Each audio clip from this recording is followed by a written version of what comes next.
So మొత్తానికి టన్నెల్లో చిక్కినటువంటి వాళ్ళ పరిస్థితి ఇంకా జాడ దొరకట్లేదు. వాళ్ళ వాళ్ళ కోసం రెస్క్యూ టీమ్స్ అనేకమైనటువంటి ప్రయత్నాలు చేస్తున్నప్పటికీ కూడా ఎలాంటి ప్రయోజనం కనిపించట్లేదు. బురదమయం నీళ్లు పేరుకపోవడంతో రెస్క్యూ ఆపరేషన్కి ఆటంకం కలుగుతున్నట్టుగా తెలుస్తూ ఉంది. ఎస్ఎల్బిసి టన్నెల్లో చిక్కుకుపోయినటువంటి 8 మంది అసలు సురక్షితంగా ఉన్నారా లేరా, అసలు ఉంటే ఎక్కడున్నారు, అసలు ఆ టన్నెల్ కూలిపోయిన ప్రాంతంలో కూలిపోయిన పైకప్పు ఏమైనా వాళ్ళపైన పడిందా, లేకపోతే టన్నెల్కి అవతల వైపున ఏమైనా ఉన్నారా, ఇంకా ఏంది అనేది తెలియనటువంటి అంశం. మొత్తానికైతే రాష్ట్ర ప్రభుత్వం అక్కడ ముఖ్యంగా మంత్రి జూపల్లి కృష్ణారావు గారు, ఉత్తమ్ కుమార్ రెడ్డి గారు అక్కడే ఉండి పర్యవేక్షణ చేస్తున్నప్పటికీ అధికారులతోని ఎప్పటికప్పుడు సూచనలు సలహాలు తీసుకుని ముందుకు పోతున్నప్పటికి కూడా ఎలాంటి ప్రయోజనం కనిపించట్లేదు. టన్నెల్లో చిక్కుపోయినటువంటి వాళ్ళు సురక్షితంగా బయటికి రావాలని మరోసారి కోరుకుందాం. అత్యంత విషాదకరమైనటువంటి వార్త ఎస్ఎల్బిసి టన్నెల్లో జరిగినటువంటి ఘటన. సో మరి ఇవాళ ఏమైనా కొలిక్కి వచ్చే అవకాశం ఉందా లేదా చూడాల్సినటువంటి అవసరం ఉంది. ఏకంగా మంత్రి జూపల్లి కృష్ణారావు గారు కూడా దాంట్లోకి టన్నెల్ లోపలికి పోయి ఈ అంశాన్ని దగ్గరుండి పరిశీలిస్తూ ఉన్నాడు. సో ఆ విజువల్స్ని మనం ఒకసారి చూద్దాం. ఇప్పుడు లేటెస్ట్ విజువల్స్ని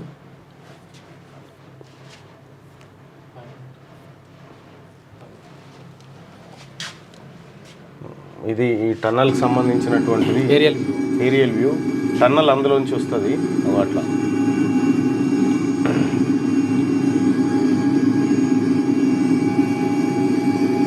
ఇది శ్రీశైలం ప్రాజెక్ట్. ఇది ఇక్కడి నుంచి టన్నెల్ అక్కడికి వెళ్తుంది అన్న, సొరంగం ఉంటుంది. సొరంగం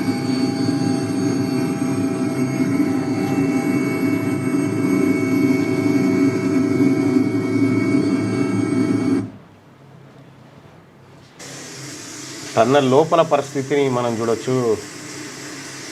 ఇక్కడ వాటర్ ఎక్కడికక్కడ ఊరుతా ఉన్నాయి. అగో పిలిస్తే పలుకుతారేమని ప్లాన్ చేస్తున్నారు కానీ పలుకుతలేదు.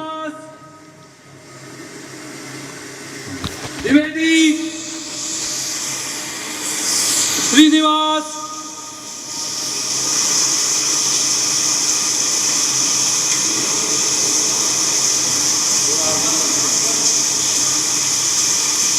रिंग तो रिंग दिख रहे हैं सर आगे तक, ये रिंग दिख रहे हैं आगे तक. ఈ ప్రాంతంలోనే ఉండాలి వాళ్ళు. बेड लास्ट आ गया सामने, बेड डैमेज होगा आगे. ये रिंग ठीक है, लेकिन देखिए रिंग ठीक है आगे तक. ఇక్కడ వరకు రింగ్ కరెక్టే ఉంది, అక్కడ వరకు ఏం ఇబ్బంది. आगे बात वीडियो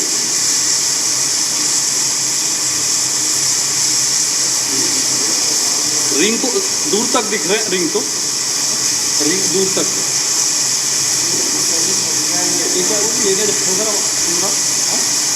13,500 ना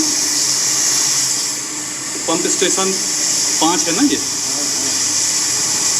13,500 और आवाज़ें आ रही है.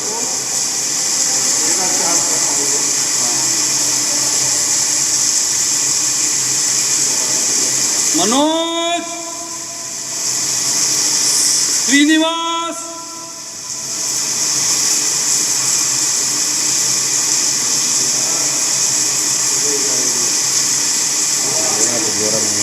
नहीं सर, बेल्ट डैमेज है इसके बाद में, बेल्ट डैमेज है ना इसके बाद.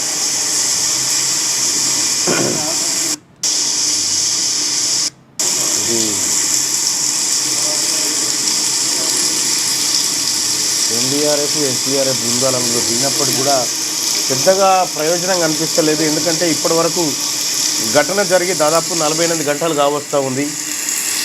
మరి 48 గంటల పాటు వాళ్ళని రెస్క్యూ చేసే ఆపరేషన్ జరుగుతున్నప్పటికి కూడా మరి వాళ్ళంతా సజీవంగా ఉన్నారా లేకపోతే ఏం జరిగింది అనేది మాత్రం చాలా చెప్పలేనటువంటి పరిస్థితి ఉంది. మరి ఇటువంటి ఘటనలు జరిగినప్పుడు ఎప్పుడైనా బయటపడ్డ సంఘటనలు ఎన్ని ఉన్నాయనేది మనం చూసుకుంటే, థాయిలాండ్లో ఒకసారి ఫుట్బాల్ టీం గుహలోకి వెళ్ళి దాదాపు 14-15 రోజుల పాటు అక్కడ గుహలో ఉండడం జరిగింది. వాళ్ళని రక్షించడానికి అనేక ప్రయత్నాలు చేసిరు. సో మొత్తానికి వాళ్ళని బయటకు తీసుకొచ్చారు, బతికిరు. ఎవరికి కూడా ఏం కాకుండా అందరూ సేఫ్గా బయటికి రావడం జరిగింది. మరి ఇక్కడ కూడా ఎలాంటి పరిస్థితి ఉంటుందని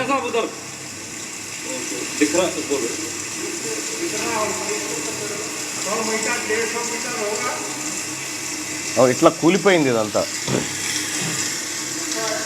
అంటే ఊట వస్తుందట, ఊట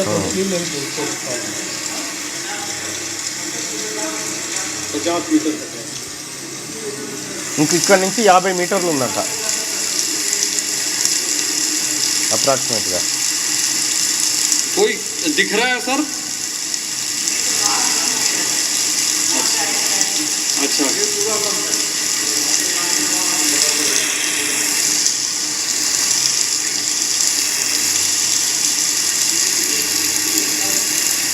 వాటర్ వస్తూనే ఉన్నాయి కంటిన్యూస్గా చుట్టుపక్కల నుంచి.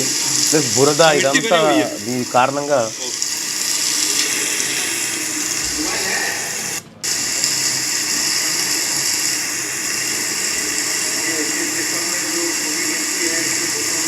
చాలా దారుణం జరిగిపోయింది ఇక్కడ అంతా కూడా. సో ఇట్లా జరగాల్సింది కాదు. టన్నెల్ ద్వారా ఎస్ఎల్బిసి ద్వారా నల్గొండ జిల్లాకు, ఖమ్మం జిల్లాకు నీళ్లు తీసుకురావడానికి చేపట్టినటువంటి ప్రాజెక్టు 20 సంవత్సరాల నుంచి రాజకీయ నాయకుల నిర్లక్ష్యం కారణంగా 20 సంవత్సరాల నుంచి నత్తనడకన సాగింది. తీరా ఆ పనులు పూర్తి చేయడం కోసం తెలంగాణ రాష్ట్ర ప్రభుత్వం, కాంగ్రెస్ పార్టీ ప్రభుత్వం సంకల్పించిన దరిమిలా పనులు ప్రారంభించిన 4వ రోజుకి ఈ అపశృతి చోటు చేసుకోవడం అత్యంత బాధాకరమైనటువంటి విషయం. ఈ అంశంపైన ప్రధాని నరేంద్ర మోడీ ఆరా తీయడం జరిగింది.